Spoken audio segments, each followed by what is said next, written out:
MP study YouTube channel में आपका एक और बार स्वागत है। और आज मैं पीएनएसटी 2020 में की जो वीडियो की जो सीरीज़ चल रही थी उसमें बेसिकली मैंने ये प्रॉब्लम ऑब्जर्व की कि ज़्यादातर स्टूडेंट्स को फिजिक्स में प्रॉब्लम हो रही है और स्टूडेंट्स की ये रिकमेंडेशन थी कि मैक्सिमम से maximum examination point of view से फिजिक्स के फॉर्मूले प्रोवाइड किए जाए। तो इसी सिलसिले को आगे बढ़ाते हुए आज मैं फिजिक्स के कुछ इंपॉर्टेंट फार्मूले यहाँ पर दे रहा हूँ।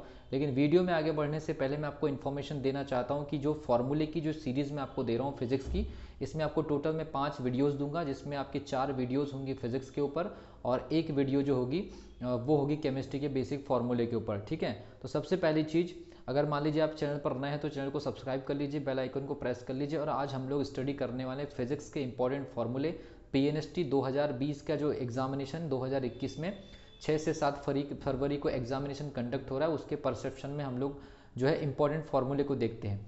मैंने यहाँ पर कुछ फार्मूले से रिलेटेड कुछ मैंने टर्म्स यहाँ पर लिखी हुई है। जो इंग्लिश मीडियम के स्टूडेंट्स हैं उनको भी प्रॉब्लम नहीं होगी।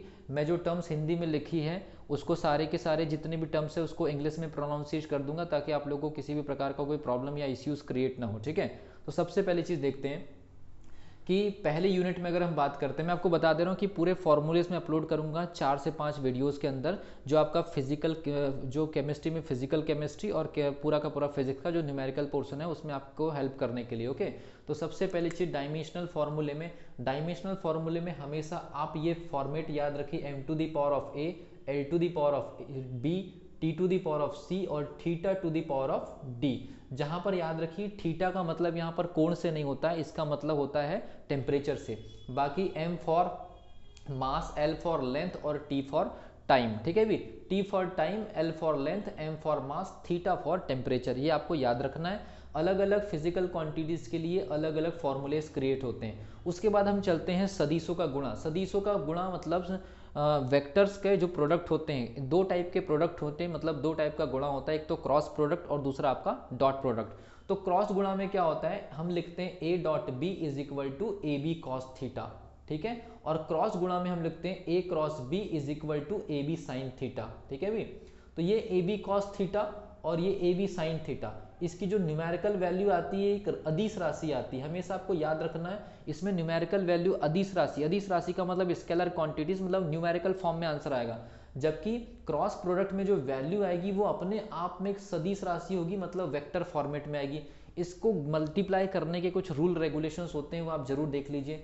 समांतर चतुर्भुजी नियम में इस प्रकार से एक सिंपल सा डायग्राम होता है। यहाँ पर आपका वेक्टर ए होता है, यहाँ पर आपका वेक्टर बी होता है, इन दोनों के बीच का एंगल जो होता है वो थीटा होता है। तो हम बीच में रिजल्टेंट निकालते हैं कैपिटल आर, उसकी जो वैल्यू होती है capital R is equal to A square plus B square plus 2ab cos theta. ये आपको याद रखना है। ठीक है, इस पर क्वेश्चन भी बन चुके हैं।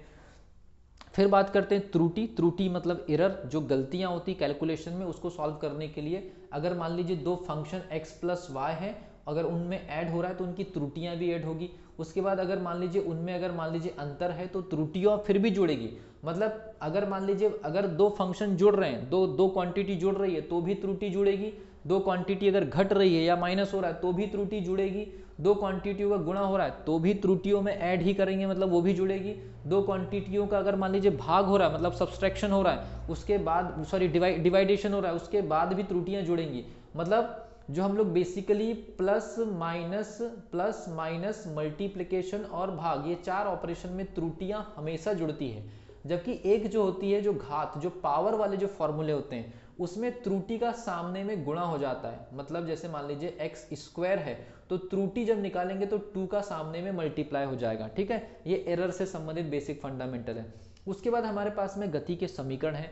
गति के समीकरण आप जानते हो, v is equal to U plus A T, उसके अलावा s is equal to U T plus half A T का स्क्वायर, और एक इक्वेशन है v square is equal to U square plus twice A S. ठीक है, तो ये 3 बेसिक इक्वेशन है, यहाँ से न्यूमेरिकल्स आते हैं। उसके बाद गति के नियम में फर्स्ट नियम में किसी भी प्रकार का न्यूमेरिकल नहीं है। जो सेकंड नियम है उसमें आपका न्यूमेरिकल है, f is directly proportional to delta p upon delta t, संवेग परिवर्तन की दर लगाए गए बल के अनुक्रमानुपाती होती है। ठीक है, मतलब मोमेंटम में चेंजेस की जो रेट होती है वो फोर्स के इक्वल होती है। और तीसरा वाला जो रूल है वो होता है capital R is equal to M जी।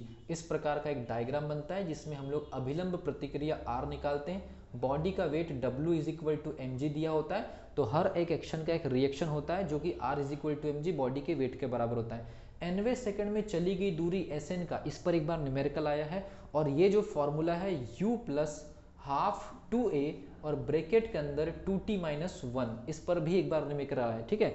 उसके बाद चलते हैं प्रोजेक्टाइल मोशन या प्रक्षेप गति में। प्रक्षेप गति में पहले हम लोग निकालते हैं फ्लाइटिंग टाइम मतलब उड्डयन काल, इसका जो फॉर्मूला है यह है 2u sin theta upon g। उसके बाद हम निकालते हैं क्षैतिज परास कैपिटल R, है ना, मतलब रेंज, इसका फॉर्मूला है u square sine 2 theta upon g। उसके बाद मैक्सिमम हाइट निकालते हैं u square sine square theta upon 2g। तो ये तीनों फॉर्मूले में से एक क्वेश्चन हमेशा ही एग्जामिनेशन में आता है। उसके बाद रॉकेट नोदन में, मतलब जो रॉकेट हम संवेग संरक्षण के नियम पर कार्य करती है, उसमें एक पोर्शन आता है थ्रस्ट का, मतलब प्रणोद का। उसकी जो वैल्यू होती है प्रणोद F is equal to delta m divided by delta t into U, जहां पर U बराबर जलने वाली जो गैस होती है जो रॉकेट के पीछे जलती है, उसका मास और उसका वेलोसिटी U। तो ये फॉर्मूला आप देख लीजिए रॉकेट नोदन में गैस के द्वारा उत्पन्न जो थ्रस्ट होता है उसकी वैल्यू। देन उसके बाद चलते हैं घर्षण, mu is equal to F divided by R, जहां पर F बराबर घर्षण बल और R बराबर अभिलंब प्रतिक्रिया। और अभिलंब प्रतिक्रिया अगर मान लीजिए आपको निकालना है, यहाँ पर एक बॉडी दी रहेगी, यहाँ पर एक मान लीजिए एक्स्ट्रा P फोर्स रहेगा, ये एंगल आपका थीटा, ये आपका मान लीजिए R निकालना है, बॉडी का weight W is equal to mg। तो R की वैल्यू निकालने के लिए पूछा जाता है और वो वैल्यू हो जाएगी mg minus P sine theta. अगर एरो बाहर की तरफ रहेगा तो माइनस, एरो अगर मान लीजिए अंदर की तरफ रहेगा तो प्लस, इस चीज को आप ध्यान। अभिकेंद्रीय बल capital F is equal to mv square by R, जहां पर R बराबर किसी मोड़ पर उसका वेग, सॉरी v बराबर किसी मोड़ पर उसका वेग और R बराबर उस वृत्ताकार पथ की रेडियस यानी त्रिज्या। अधिकतम वेग, जब किसी मोड़ से कोई व्यक्ति गुजरता है तो उसका अधिकतम वेग कितना होना चाहिए, तो इस पर तो क्वेश्चन बहुत बार एग्जामिनेशन में आया है, Vmax is equal to mu RG, ठीक है, जहां पर G की वैल्यू आप जानते हैं, R जो है वृत्ताकार मोड़ की रेडियस और म्यू बराबर घर्षण गुणांक। क्रांतिक वेग, क्रांतिक वेग मतलब जो ऊर्ध्वाधर जो वृत्त होते हैं, जब कोई बॉडी ऊर्ध्वाधर वृत्त में वर्टिकल प्लेन में घूमती है तो उसके टॉप पॉइंट पर, उसके उच्चतम बिंदु पर, टॉप पॉइंट पर क्रांतिक वेग की जो वैल्यू होती है वो होती है रूट GR, और बॉटम पॉइंट पर जो क्रांतिक वेग की जो वैल्यू, मैं यहाँ पर VCT कर दे रहा हूँ और यहाँ पर VCB कर दे रहा हूँ। टॉप पॉइंट पर मतलब ऊपरी बिंदु पर रूट GR और निम्नतम बिंदु पर रूट 5GR, ये याद रख लीजिए, ठीक है। उसके बाद कोणीय वेग, कोणीय वेग omega is equal to V divided by R, मतलब रेखीय वेग में अगर मान लीजिए रेडियस का भाग दे देते हैं तो कोणीय वेग मिल जाता है। उसके बाद बात करें बलाघूर्ण, tau is equal to F into R, एक फोर्स में अगर रेडियस का गुणा कर देते तो बलाघूर्ण मिल जाता है।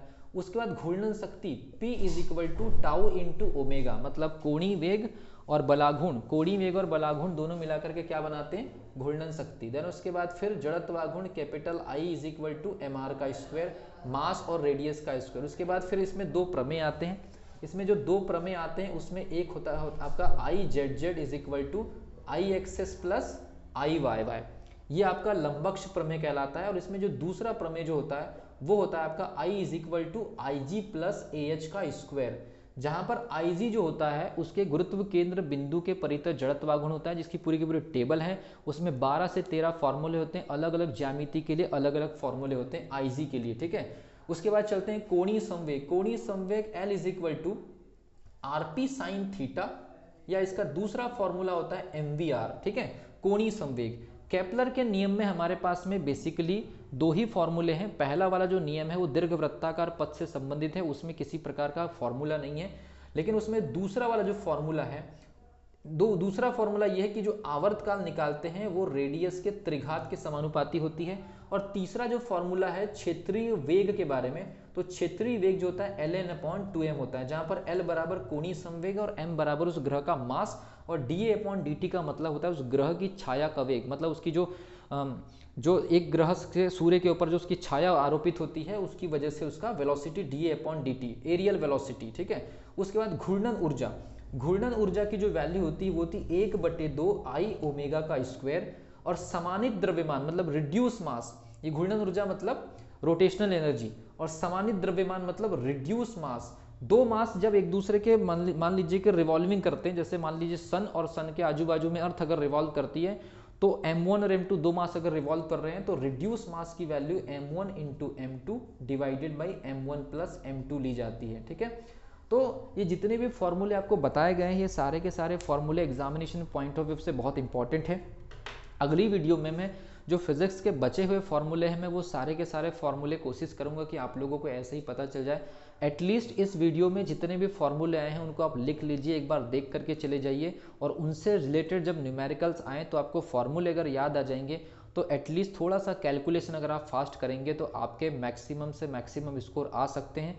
लेकिन ये आपका फर्स्ट वीडियो है। दूसरी वीडियो में इसके बाद के जो आपके फॉर्मूले हैं, जिसमें ग्रेविटेशन के बारे में होगा, दोलन के बारे में होगा, द्रव प्रवाह के बारे में होगा, थर्मोडायनेमिक्स के फॉर्मूले होंगे, तो जो दूसरी वीडियो में मैं ये जो मतलब मैं टोटल जो आपके जो वीडियो देने वाला हूँ फिजिक्स की 4, उसमें ये मान के चलिए कि 25% फॉर्मूले हैं। रिमेनिंग 75% फॉर्मूले के टोटल 3 वीडियोस अलग से आएंगी, और केमिस्ट्री की एक वीडियो और आ जाएंगी फॉर्मूले के, जिसमें फिजिकल केमिस्ट्री के हम प्रॉब्लम सॉल्व कर पाएंगे। ठीक है, तो अगली वीडियो भी मैं आपको जल्दी ही दूंगा, इस वीडियो के बाद ही तुरंत वो वीडियो आपको मिल जाएंगी। ठीक है, तो ये जितने भी फॉर्मूलेज आए हैं एटलीस्ट अपनी बुक में जाकर के, या जो भी सॉल्ड आपके पास में सॉल्ड पेपर या बेसिक फंडामेंटल कोई बुक्स है तो उन बुक्स में जाकर के आप स्टडी कर लीजिए, आपको इन फॉर्मूले से बेसिकली हेल्प मिलेगी।